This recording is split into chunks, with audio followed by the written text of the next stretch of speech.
বৈঠকটা ভেস্তে গেল, কি বলবেন? এটা মুখ্যমন্ত্রীর অহংকার, দম্ভ, পট্টুলি। যে একটা চরম মিথ্যাবাদী মুখ্যমন্ত্রী। লাইভ স্ট্রিমে বাংলার মানুষ দেখতো যে উনি ওনার পার্সোনাল চিকিৎসক ডাক্তার এসপি দাসকে দিয়ে কিভাবে দুর্নীতি করেছেন। আজকে সন্দীপ ঘোষের বাড়ি থেকে ডাক্তারি মেডিকেল পরীক্ষার খাতা প্রশ্ন পাওয়া যায়। ভাবতে পারছেন? আমি তো তালিকা প্রকাশ করে দিতে পারি। নির্মল মাঝি সহ 20 জন তৃণমূল কংগ্রেসের প্রথম শ্রেণীর নেতা মেয়ে অথবা ছেলেকে যখন আমাদের নিট চালু হয়নি, জয়েন্ট ক্লাস রাজ্যের হাতে ছিল, মিথ্যা নামে এখানে পাস করানো হয়। ভুয়া ডাক্তার, ভুয়া শিক্ষকদের বিরোধিতা করলে কেস দেওয়া হচ্ছে। উৎসা মন্ডলের বাড়ি তৃণমূলীরা হামলা করে যেহেতু কেস দিবে, আজকেই কলকাতা হাইকোর্টের মহামান্য বিচারপতি রাজশ্রী ভরদ্বাজ হাওড়া পুলিশ এবং কলকাতা পুলিশকে ভর্ৎসনা করেছেন। 4 জন ছাত্র নেতাকে গ্রেপ্তার ইলিগাল ঘোষণা করেছে কলকাতা হাইকোর্ট আজকে।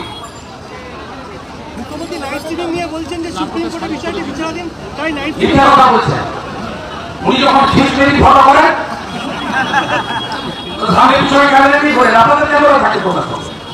কখনো আপনাদের শীতকালে চা বাংলা চা হয় না, কুয়াশাতে গেছিল কুয়াশাতে গিয়ে চা শ্রমিকদের ডেকে চায়ের ছবি তুলেছে এদের দিকে। ঢাকায় গেছিল, শুকনো জায়গায় দাঁড়িয়ে আছে, ছবি তোলার জন্য জলে নেমেছে।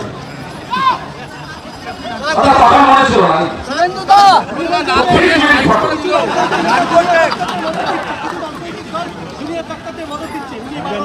অন্যকে দিচ্ছে জানি না, বিজেপি ওদের সঙ্গে আমাদের নৈতিক সমর্থন, ওদের সঙ্গে ওদের রাজনৈতিক লড়াই।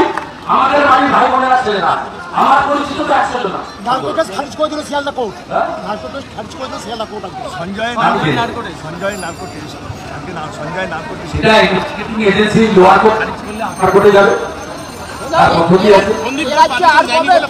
আমি সুপ্রিম কোর্টে বুধবার দিন সিবিআই স্ট্যাটাস রিপোর্ট বা তাদের যে রিপোর্ট সাবমিট করার আগে আমাদের কারো মন্তব্য করা ঠিক না।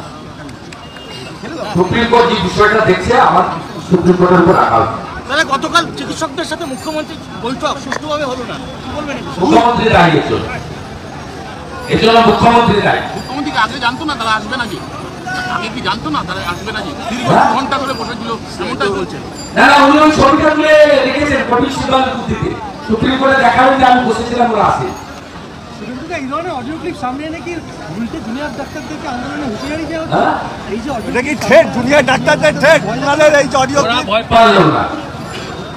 সুপ্রিম কোর্ট দেখিয়েও যাদের টলানো যায়নি, তাদের দৃঢ়তা, তাদের অর্জুনের লক্ষ্যভেদের মতো একাগ্র চিত্তে লক্ষ্য অবিচল থাকা, তারা প্রমাণ করে গেছে, ওরা পাস করে গেছে।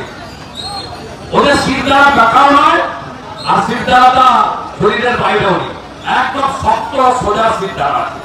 ওরা প্রমাণ করে দিয়েছে এইসব ভয় দেখিয়ে কিছু লাভ হবে, কোনো লাভ হবে আমাদের কি পারি। ঠিক আছে, ভালো থাকবে।